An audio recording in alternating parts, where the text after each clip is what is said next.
Hello, my name is Frank Howell, and I was employed as an adult reference librarian for 35 years at the Hayward Public Library from 1964 to the year 2000 when I retired.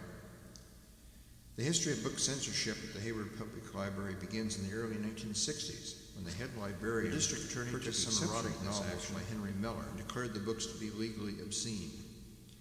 The ensuing controversy was so traumatic that the librarian ended up in a mental hospital for a 2-month stay. I was hired the following year. The books were finally saved from being censored. Then a period of relative calm ensued for several years. During my 35 years at the library, I have witnessed many changes in terms of book selection. We had always attempted to be as liberal as possible. Each year, the American Library Association has encouraged libraries across the country to offer exhibits of notable books that have been censored throughout the ages. This could range from the Bible to Mark Twain to George Orwell. In Hayward, we did this for several years. Then, after the founding of Gay Pride Month every June, I pulled together a selection of volumes reflecting a wide range of opinion regarding the gay and lesbian liberation movement.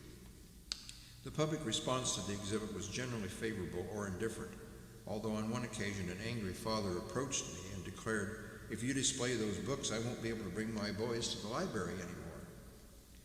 The matter finally came to a fast boil when a dedicated ex-lesbian came to the library and noticed the provocative display and protested to the head librarian.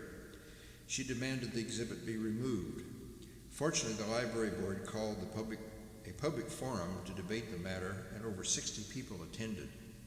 The board wisely decided to continue to feature the controversial display, but conservative patrons were allowed to set up an alternative demonstration emphasizing traditional family values.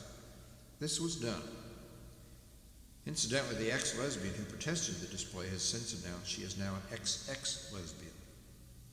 I would like to conclude by relating an incident that occurred in the late 1960s. Being a gay man in my early 30s, at the time I decided I wanted some way to meet other gay men my age. So I decided to place a fairly conservative ad in the Berkeley Barb, an underground newspaper in Berkeley.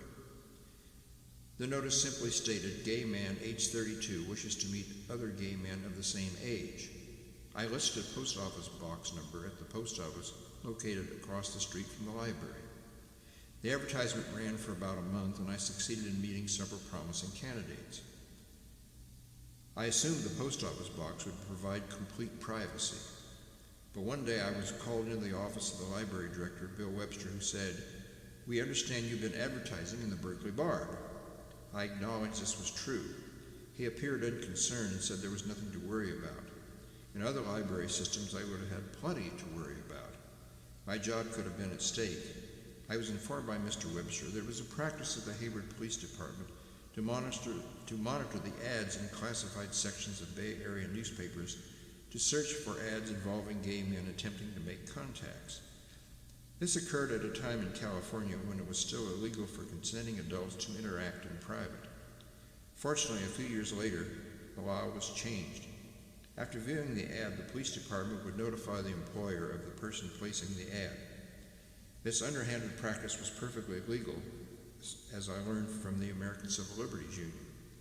Thanks to the Supreme Court, such relationships are now completely legal. The wheels of justice grind slow but exceedingly fine, and that is my story.